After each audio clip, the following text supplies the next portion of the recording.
अस्सलाम वालेकुम। मोहम्मद सिद्दीक मिठुआर बाबा आला कलाम वाह कंहिं ख़ूब चयो आहे, मौसीक़ीअ खे रूह जी ग़िज़ा चयो वेंदो आहे। इहा इंसानी शख़्सियत खे मुहज़ब एहसास कंदी आहे। वाह कंहिं ख़ूब चयो आहे, मौसीक़ीअ खे रूह जी ग़िज़ा चयो वेंदो आहे। इहा इंसानी शख़्सियत खे मुहज़ब एहसास कंदी आहे। इहा ज़हन जी आला तरीन सलाहियतुनि खे इस्तेमालु करे तख़लीक़ कई वञे थी। इहा ज़हन जे आला तरीन सलाहियतुनि खे इस्तेमालु करे तख़लीक़ कई वञे थी। हिकु तइमीराती चित्रकार एहतियात सां ॾिसे थो त इहो रूहानी सलाहियत जो मालिक आहे। वाह कंहिं ख़ूब चयो आहे, मौसीक़ीअ खे रूह जी ग़िज़ा चयो वेंदो आहे। इहा इंसानी शख़्सियत खे मुहज़ब एहसास कंदी आहे। जॾहिं तइमीराती माहिर खां इमारत अॾणु चाहे थो त सभ खां अॻु उन जो ख़ाको ठाहे पने ते उतारे। जॾहिं तइमीराती माहिर का इमारत अॾणु चाहे थो त सभ खां अॻु उन जो ख़ाको ठाहे पने ते उतारे हिसाबी मरहलनि मां कढी ख़ूबसूरत इमारतुनि जो रूप ॾींदो आहे। वाह कंहिं ख़ूब चयो आहे, मौसीक़ीअ खे रूह जी ग़िज़ा चयो वेंदो आहे।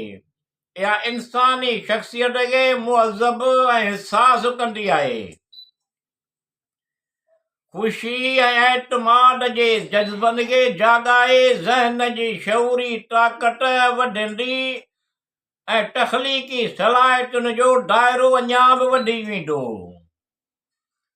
ख़ुशी ऐं एतमाद जे जज़्बनि खे जाॻाए ज़हन जी शऊरी ताक़त वधंदी ऐं तख़लीक़ी सलाहियतुनि जो दाइरो अञा बि वधी वेंदो। इहा अहिड़ी सलाहियत आहे जॾहिं अमल करे उनखे अञा बि वधीक बहितर बनाए सघिबो आहे। वाह कंहिं ख़ूब चयो आहे, मौसीक़ी रूह जी ग़िज़ा। मौसीक़ीअ खे रूह जी ग़िज़ा चयो वेंदो आहे। इहा इंसानी शख़्सियत खे मुहज़ब एहसास कंदी आहे।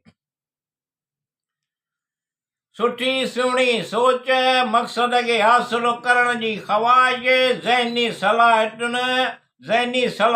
वधाए थी। जेतिरो वधीक पुरजोश थी का शइ हासिल करण जी, सुठी सुहिणी सोच, मक़सद खे हासिल करण जी ख़्वाहिश ज़हनी सलाहियत वधाए थी। जेतिरो वधीक पुरजोश थी का शइ हासिल करण जी कोशिश कबी उनखे हासिल करण लाइ ओतिरो ई तेज़ीअ सां सरगर्म थी वेंदो आहे। वाह कंहिं ख़ूब चयो आहे, मौसीक़ीअ खे रूह जी ग़िज़ा चयो वेंदो आहे। इहा इंसानी शख़्सियत खे मुहज़ब एहसास कंदी आहे।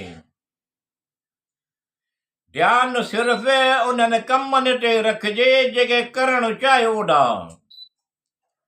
ध्यानु सिर्फ़ु उन्हनि कमनि ते रखिजे जेके करणु चाहियो था।